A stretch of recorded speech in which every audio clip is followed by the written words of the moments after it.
नमस्कार, मैं Pranjal Mishra, assistant professor, government law college Bundi, विधिक आचार अधिवक्ताओं की जवाबदेही एवं बेंच बार संबंध विषय में आपको पहले न्यायालय की अवमानना को परिभाषा, अर्थ, प्रकृति और विस्तार के बारे में बता चुका हूँ। उसमें हमने देखा कि जो न्यायालय की अवमानना है वो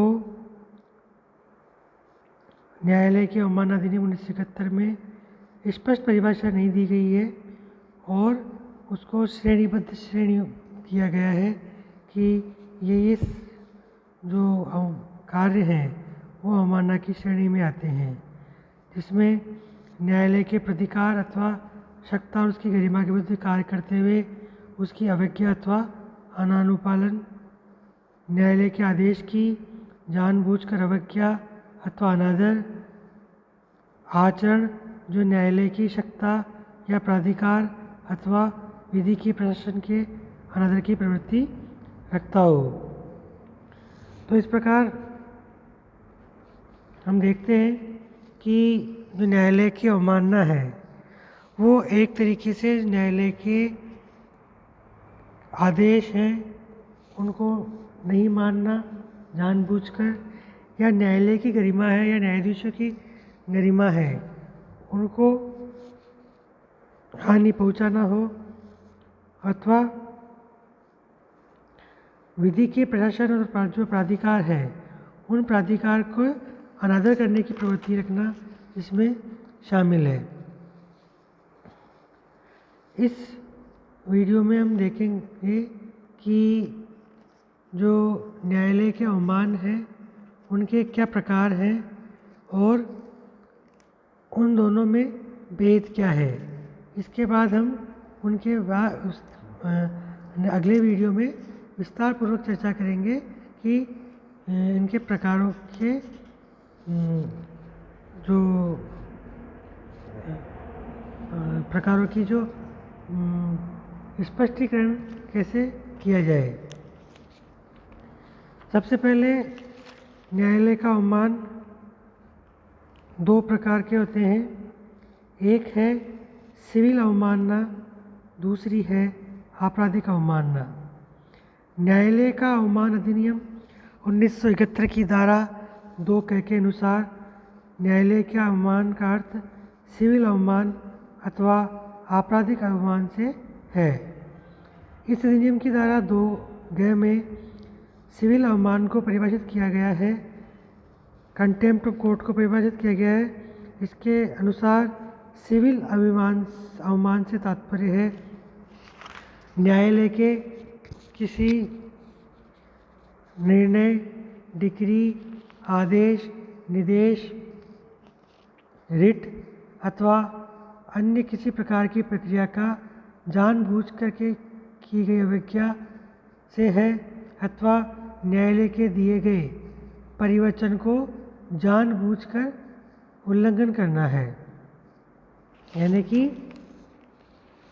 जो न्यायालय के द्वारा निर्णय दिया जाता है, डिक्री दी जाती है, आदेश दिया जाता है, निर्देश दिए जाते हैं या रिट है या और कोई प्रक्रिया है, उसका जानबूझकर हम अवज्ञा करते हैं, और कोई न्यायालय का आदेश है उसकी अवहेलना जानबूझकर करते हैं, उल्लंघन करते हैं, तो वो सिविल अवमान की श्रेणी में आता है। इसी अधिनियम की धारा 2 आपराधिक अवमान को परिभाषित करती है। इसके अनुसार आपराधिक अवमान से तात्पर्य किसी बात के प्रकाशन, चाहे वो लिखित हो या मौखिक हो, अथवा चिन्ह हो व दृश्यमान निरूपण हो, अथवा किसी अन्य तरीके से हो, अथवा किसी अन्य कार्य से है,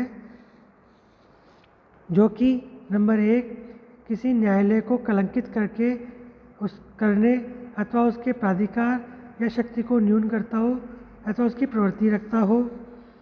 नंबर 2 किसी न्यायिक प्रक्रिया के सम्यक अनुक्रम को क्षति पहुंचाता हो, हस्तक्षेप करता हो अथवा ऐसी प्रवृत्ति रखता हो। किसी अन्य तरीके से न्याय प्रशासन में हस्तक्षेप करता हो अथवा बाधा पहुंचाता हो, ऐसी प्रवृत्ति रखता हो। इस प्रकार हमने देखा कि आपराधिक अवमान में किसी भी बात का प्रकाशन है, चाहे वो लिखित तौर पर की गई हो या मौखिक रूप से की गई हो या किन्हीं चिन्हों के माध्यम से, कार्टून के माध्यम से, दृश्यमान रूप से किसी भी प्रकार से या किसी अन्य तरीके से कोई ऐसा कार्य किया जाता हो जिस कार्य के द्वारा न्यायालय को कलंकित किया जाता हो या उसकी शक्ति को न्यून करता हो, प्राधिकार को न्यून करता हो, अथवा न्यायिक प्रक्रिया के सम्यक अनुक्रम में, यानी कि न्यायिक प्रक्रिया जो चल रही है उस प्रक्रिया को क्षति पहुंचाता हो, हस्तक्षेप करता हो, ऐसी प्रवृत्ति रखता हो, अथवा किसी अन्य तरीके से न्याय प्रशासन में हस्तक्षेप करता हो तो बाधा पहुंचाता हो, तो ऐसा प्रक्रिया आपराधिक अवमानना में आएगी। अब हम देखते हैं कि सिविल अवमान और आपराधिक अवमान में भेद क्या है। न्यायालय के आदेश, डिक्री इत्यादि की जानबूझकर अपालन करना अथवा न्यायालय को दिए गए परिवचन का जानबूझकर भंग करना सिविल अवमान माना जाता है, जबकि न्यायालय को कलंकित करना अथवा न्यायालय की शक्ति अथवा प्राधिकार को न्यून करना अथवा न्यायिक प्रक्रिया के सम्यक अनुक्रम को क्षति पहुंचाना अथवा उसमें हस्तक्षेप करना अथवा किसी अन्य प्रकार से न्यायिक प्रशासन के हस्तक्षेप करना आपराधिक अवमानना माना जाता है। ये उल्लेखनीय है कि कृत्य वास्तव में कलंकित किया गया हो अथवा हस्तक्षेप किया गया हो आवश्यक नहीं है। यदि वैसा करने की प्रवृत्ति भी रखता है तो भी इस आपराधिक अवमान माना जाता है। सिविल अवमान निजी प्रकृति का होता है, जिसमें आदेश, डिक्री इत्यादि किसी प्राइवेट पक्षकार के हित में पारित की जाती है और अपालन से प्राइवेट क्षति होती है, अर्थात उस पक्षकार अथवा व्यक्ति की क्षति होती है जिसके पक्ष में आदेश, डिक्री इत्यादि पारित की जाती है। सिविल अवमान निजी प्रकृति का अपराध है।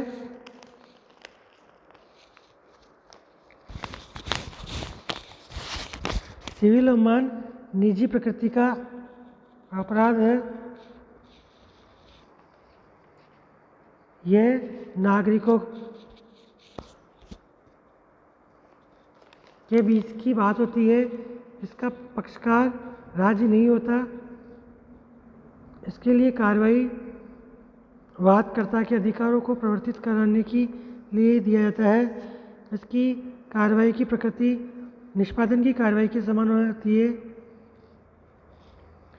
आपराधिक अवमान लोक अपकार की श्रेणी में आता है। इसमें अवमानकर्ता को दंडित किया जाता है क्योंकि उसने न्यायालय अथवा न्याय प्रशासन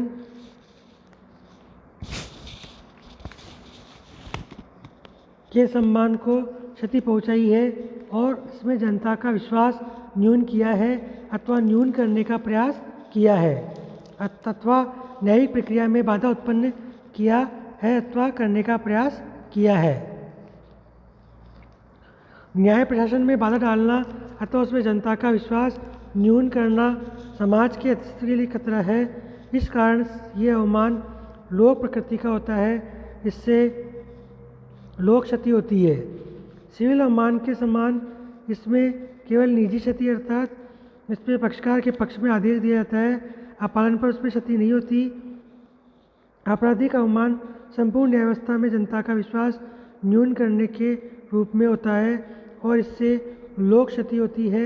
आपराधिक अवमान की दशा में दंड देने का प्रयोजन केवल आदेश को क्रियान्वित करना अथवा निष्पादित करना ही नहीं होता, बल्कि न्यायालय और न्याय व्यवस्था में जनता का विश्वास बनाए रखना और न्याय की धारा में बाधा उत्पन्न करने वालों को दंडित करके संपूर्ण न्याय प्रशासन की सुरक्षा करना होता है। न्याय प्रशासन में जनता का विश्वास कम होना समाज के लिए और विधि के लिए, शासन के लिए गंभीर खतरा माना जाता है। आपराधिक अवमान सर्वदा न्यायालय की शक्ति और उसकी गरिमा के विरुद्ध होता है। आपराधिक अवमान की कार्रवाई में निजी पक्षकारों की रुचि नगण्य होती है, जबकि सिविल अवमान के लिए दंड की कार्रवाई में निजी पक्षकारों की रुचि अत्यधिक होती है। इस प्रकार हमने मोटे तौर पर देखा कि सिविल अवमान और आपराधिक अवमान में जो मुख्य भेद है वो व्यक्तिगत और सामाजिक है। सिविल अवमान एक तरीके से व्यक्तिगत अवमान है, जिसमें वो न्यायालय के आदेश, डिग्री इत्यादि को जानबूझकर पालना करता है और कोई किसी वचन का भंग करता है। जबकि आपराधिक अवमान में वो न्याय प्रक्रिया को सीधे सीधे हानि पहुंचाता है। जैसे समाज में गलत संदेश जाता है तो उस संदेश को रोकने के लिए उस अपराधी को दंड दिया जाता है।